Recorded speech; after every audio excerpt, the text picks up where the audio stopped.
Hey guys, subscribe for daily content. And if you're shopping for gear, make sure you check out the description for the newest items at some of the very best online retailers. There's also links for some of the items that I personally recommend. Thanks! What's going on YouTube? Metal Complex here, and today I've got another interesting knife review slash knife overview to share with you guys. This is actually a slip joint, the Tactile Knife Co. Bear. It's spelled like Bexar, right? Here, I'll show you the card here, B-E-X-A-R. I was corrected by what seemed like 250 people when I unboxed this. Sorry about that. It's pronounced bear. This is a really interesting full USA-made slip joint that was sent to me by the good folks at Tactile Knife Co. Same folks actually behind the Tactile Turn pens. I'm going to link this and the pens and everything right down in the description. If you've watched my reviews on any of this particular stuff before, you'll know that I think very highly of Tactile. This is pretty cool stuff. Thank you so much to Tactile for sending this in. Thanks to my generous patrons who are supporting me. There's a link for Patreon right down below. And please make sure to follow me on Instagram at metal_complex. Let's go ahead and get a measurement of this guy. Overall length of the bear coming in at about 6 3/4 inches. Yeah, blade length is coming in, yeah, it's definitely under 3 inches. We're looking at 2.85 maybe, and then your cutting edge is coming in at about 2.8. Let's do some size comparisons up against the Ontario. That's not helpful. It needs to be on camera. Ontario Rat Model 1 and the Rat Model 2. It is a little bit smaller, I mean lengthwise, than the Rat 2. Definitely smaller than the Rat 1. I think we're just going to do a couple more size comparisons. Just some other smaller knives. The Spyderco Para 3, absolutely smaller, but it actually has more cutting edge than the Para 3. So let's keep that in mind there. Last but not least, another compact, lightweight carry favorite amongst the knife community, the Benchmade Bug Out. You can see there it's quite a bit smaller than the Bug Out. Cutting edge is a good 3/4 of an inch, something like that. Yeah, I guess I'm doing Bugs Bunny today. Sorry, I don't know why. Action! So this is a slip joint. I've become more particular about what I look for on a slip joint. This does not lock, right? But it does have a nice half stop. Show you guys that again.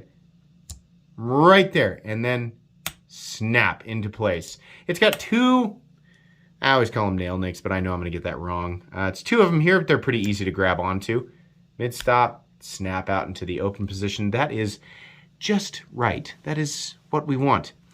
This knife is very thin. Very, very thin. Let's put it up. Thickness up against the Spyderco Para 3. Wow!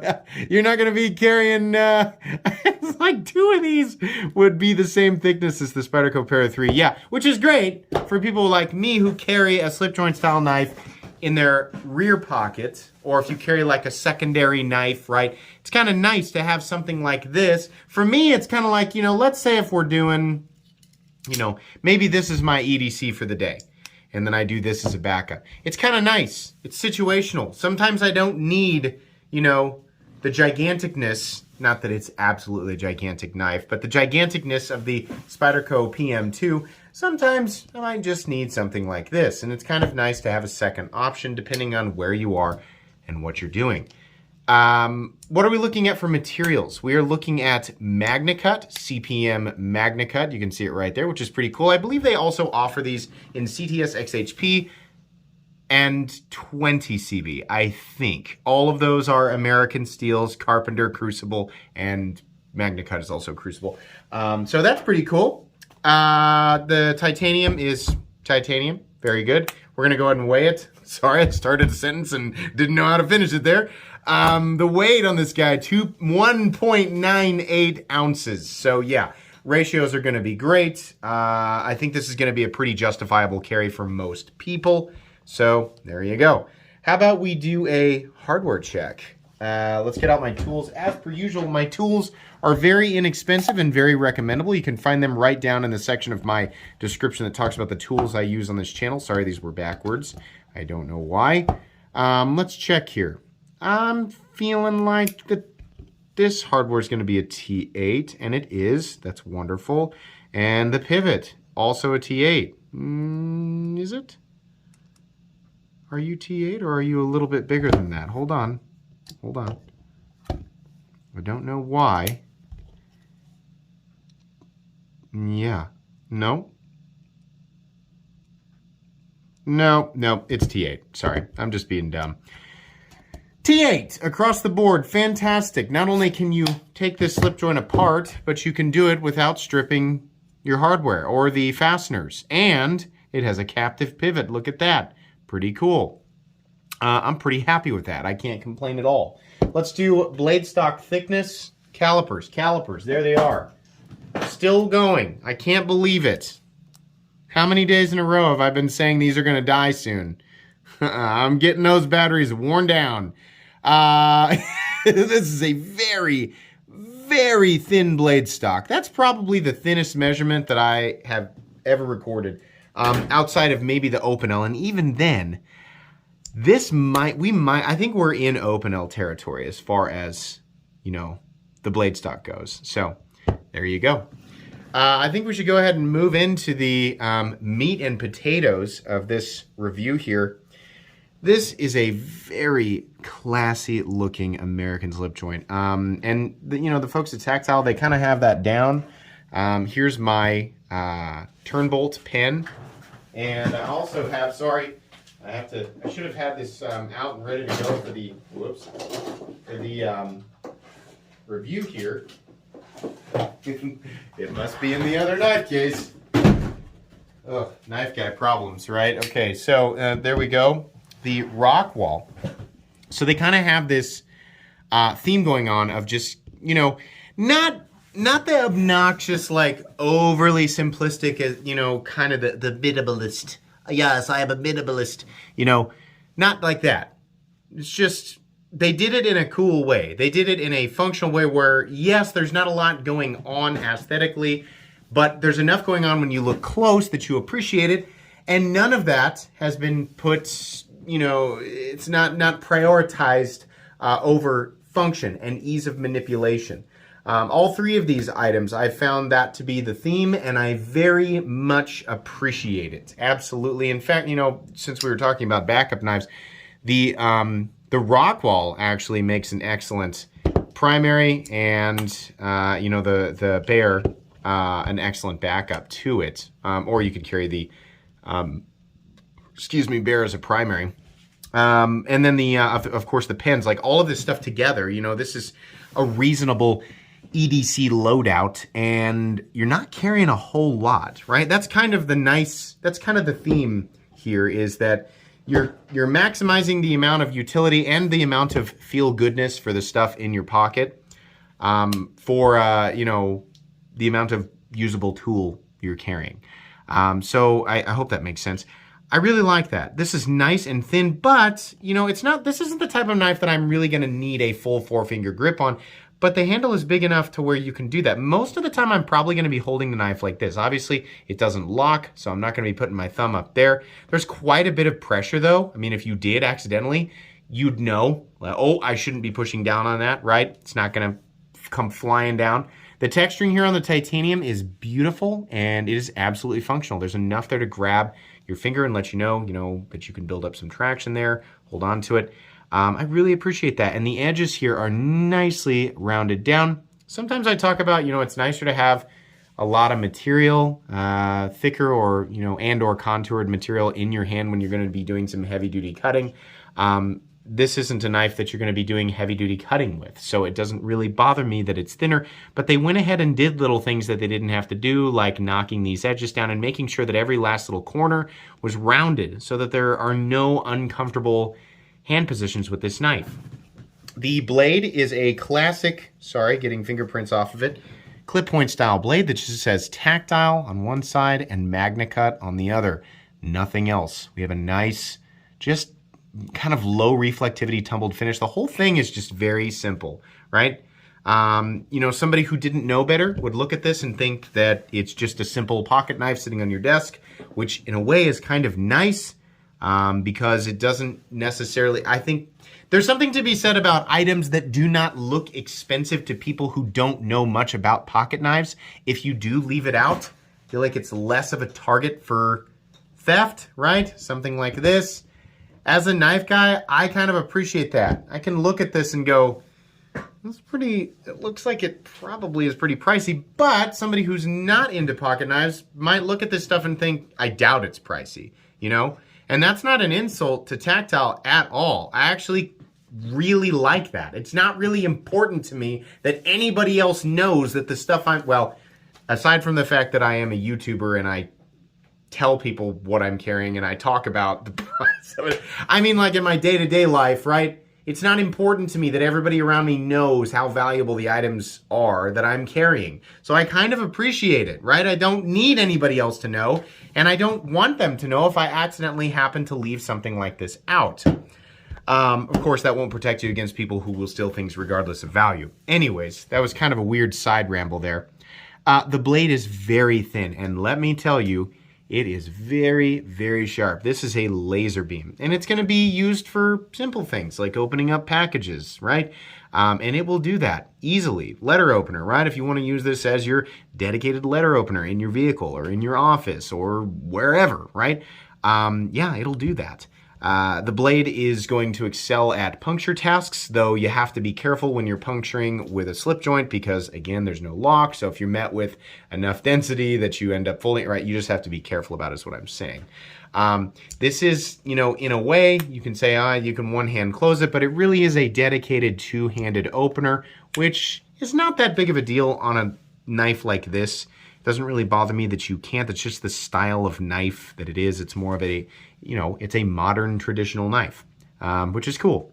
The grind has a flat up here that carries out about, I don't know, 70, 80% the length of the blade, and then it tapers down towards the edge. It starts thin, but, you know, like I said, the taper results in a ridiculously thin cutting edge down here, and the final cutting bevel is consistent. I think maybe you can see there, yeah, we're not getting weird or wonky or wider or shorter, you know, as we progress towards the tip. Looks good. There's a nice sharpening choil down there. It should be a breeze. Well, MagnaCut shouldn't be too difficult to sharpen, especially at this rock wall. We're going to talk about that, or this HRC hardness here. We're going to talk about that here in a little bit.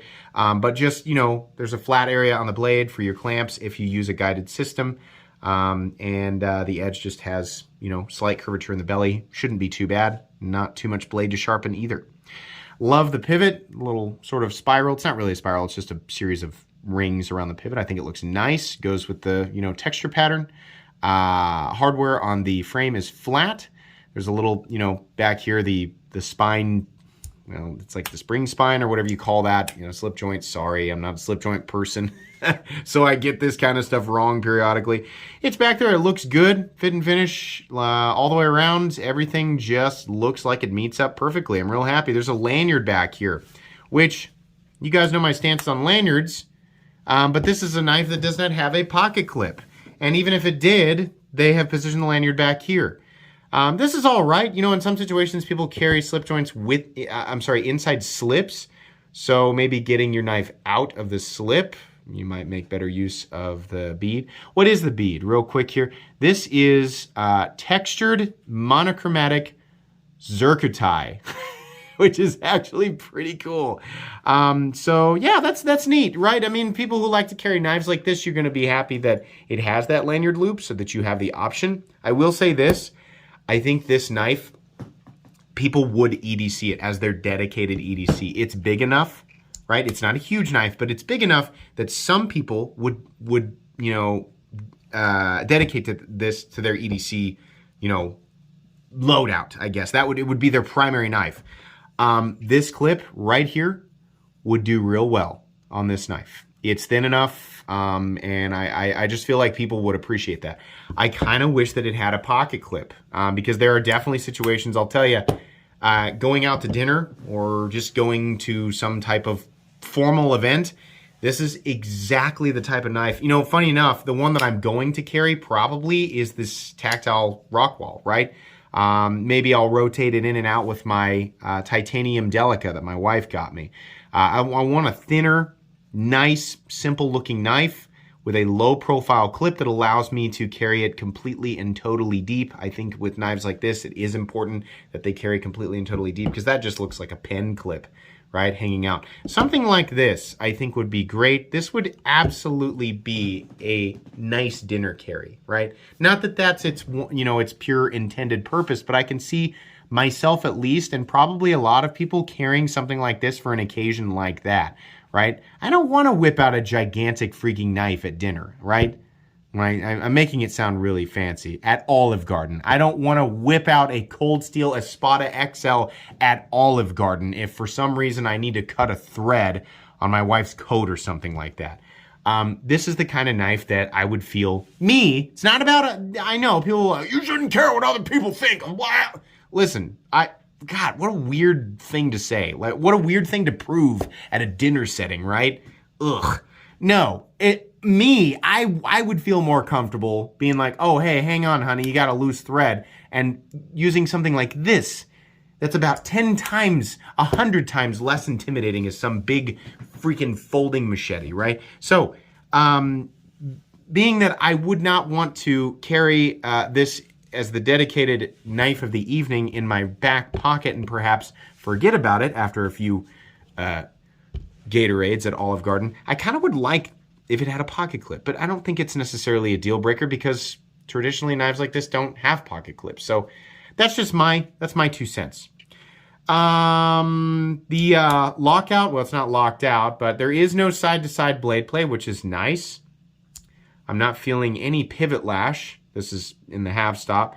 And then snap in the closed position is great. And believe it or not, the thing is just about perfectly centered. I bet you anything, if I just push a little bit, it's almost, it's almost. It's so thin though. It's probably from me messing with it. Let's give the pivot just a slight crank and see if we can pull it back. It's so thin, it's so narrow that getting it perfectly centered or, you know, having that, you know, that appearance there might just make it a little bit difficult.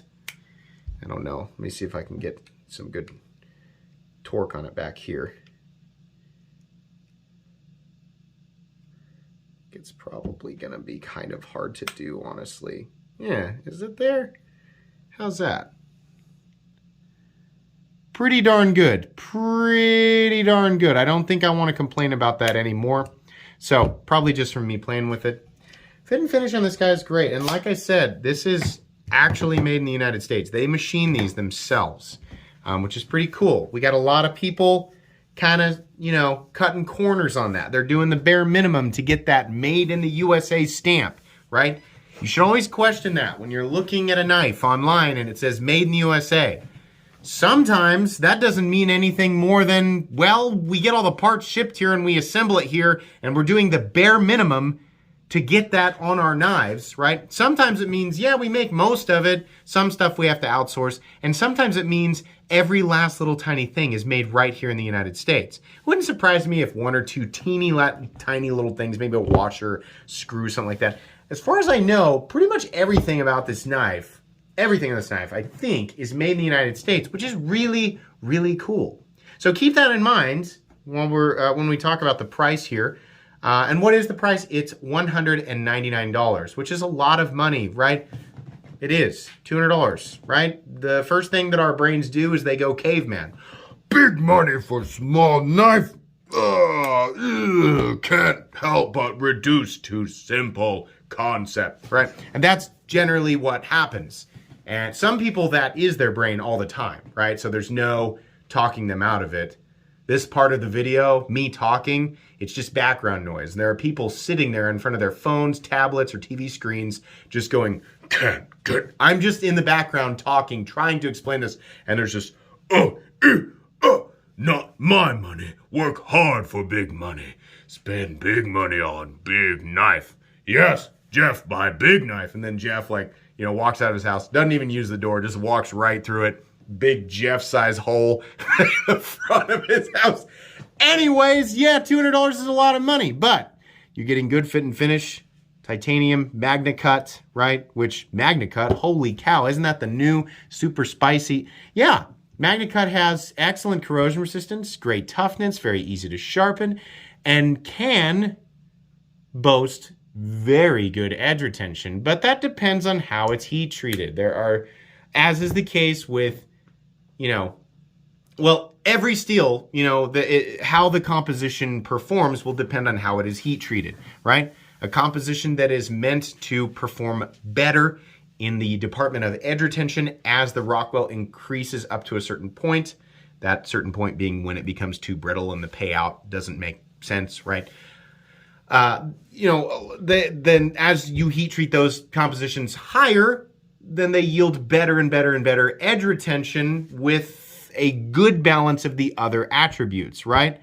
You don't want to harden certain compositions too high because then they become, nowhere near tough enough to withstand, normal knife use. So each composition has a different range, right? It's not like 70 is always incredible for every composition and 50 is always bad. It just depends. Most of the time 50 is pretty bad, but it just depends on what the composition is. For MagnaCut, I believe Larry Thomas, which is the gentleman behind the steel, says that for a more well-rounded, I said this in the Rockwell review, for a more well-rounded, hardness yielding, just sort of a more well-rounded experience with edge retention, ease of sharpening, corrosion resistance, and toughness, 61 to 62. And then I believe to favor heavily edge retention, maybe bring back that toughness a bit, bring up the difficulty of sharpening, it would be hardened to 63 or 64. This is at 61. It's on the lower end. So probably not going to outperform M390 at 61. Now, if it were 63 to 64, like I've said before, I think Pete from Cedric Aneda has proven that, yeah, it can outperform M390. But again, it depends on a lot of things, right? It depends on geometry, heat treat, all that. Well, it depends, consistent heat treat, stuff like that. So I think, from what I understand about MagnaCut, I think that everybody should be heat treating it a bit higher. I think it should be right at that 63, right? Now that costs a little bit more money. I think they might be going by just Larry Thomas's sort of, hey, this is the more well-rounded, right? But given how people seem to just worship blindly the attribute of, edge retention. Oh, how long can it hold an edge? It's really all I care about. Yeah, and just given that this knife in particular has a very, very thin profile and will be used for things like cutting open boxes, stuff that will not wear the edge down very quickly. I think in this case, definitely, and in the case of the Rockwell, I think these knives, the MagnaCut should be probably a bit higher. That's kind of a preference thing. The whole review is my opinion, but that's heavily opinionated. That's weighing heavily on preference. So, in any case, this will definitely perform very well for the vast majority of people who pick it up. This is extremely recommendable. I wish it had a pocket clip, but I can still easily recommend this knife. It's going to go on my most recommended knives playlist. Really happy with it. This knife will likely end up getting given away at some point. So if that's something you're interested in and you're not subscribed, make sure you subscribe because I do that pretty often. Thanks again to Tactile for sending this in for me to take a look at.